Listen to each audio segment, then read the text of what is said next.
একটাই, সেটা হচ্ছে শিবির করুক, ছাত্রদল করুক, বিএনপি করুক, আওয়ামী লীগ করুক, এনসিপি করুক, বৈষম্য বিরোধী করুক, আমি করি, আপনি করেন, অন্যায় অন্যায়। এবং এর জন্য যুগে যুগে দলে দলে বারবার ছাত্ররা নামবে। প্রিয় ভাইয়েরা,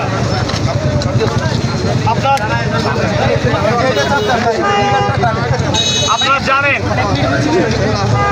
ঘটনা অনেক, আমরা সবই জানি, আমরা সবই বুঝি, কিন্তু ঘটনা যেটা আমাদের মাথায় ঢুকে না সেটা হচ্ছে আমরা প্রতিবাদের ভাষা হারায় ফেলি।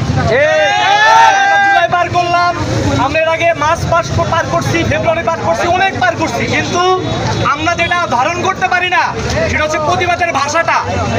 আন্দোলন শেষ, বাসায় যাই, দেখি আমার পরিবারের কি প্রয়োজন, আমার কি স্বার্থ।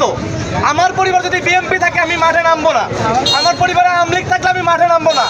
ভাই একটা কথা মনে রাখেন, আল্লাহ আমাদের সৃষ্টি করছে অন্যায়ের প্রতিবাদ করার জন্য, ন্যায়ের পক্ষ নেওয়ার জন্য। আমরা জানি ন্যায়ের পক্ষে লড়াই করা, ন্যায়ের পক্ষে থেকে লড়াই করা, অন্যায়ের বিরুদ্ধে লড়াই করা। কথা একটাই, সেটা হচ্ছে শিবির করুক, ছাত্রদল করুক, বিএনপি করুক, আওয়ামী লীগ করুক, এনসিপি করুক, বৈষম্য বিরোধী করুক, আমি করি, আপনি করেন, অন্যায় অন্যায়। এবং এর জন্য যুগে যুগে দলে দলে বারবার ছাত্ররা নামবে, নেমেছে। এই জন্য এই যে যাত্রী মহোদয় বা অনেকের কষ্ট হবে, একটা কথা মাথায় রাখতে হবে, জুলাই সহজে আসে নাই। শাকিল ভাই, আমাদের মুক্ত ভাই, আবু সাইদ ভাই, বহু জীবন গেছে। আমাদের এখানে অনেক গুলিবিদ্ধ ভাইরা আছে, আমরাও আছি, রক্ত দিছি, রক্ত দিব। কথা এখানেই শেষ।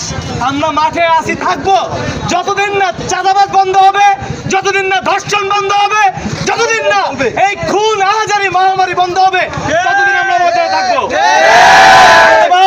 বারবার মাঠে নামার জন্য প্রস্তুত থাকবেন, রক্ত দেওয়ার জন্য প্রস্তুত থাকবেন, বিএনপির বিরুদ্ধে লড়াই করার জন্য প্রস্তুত থাকবেন।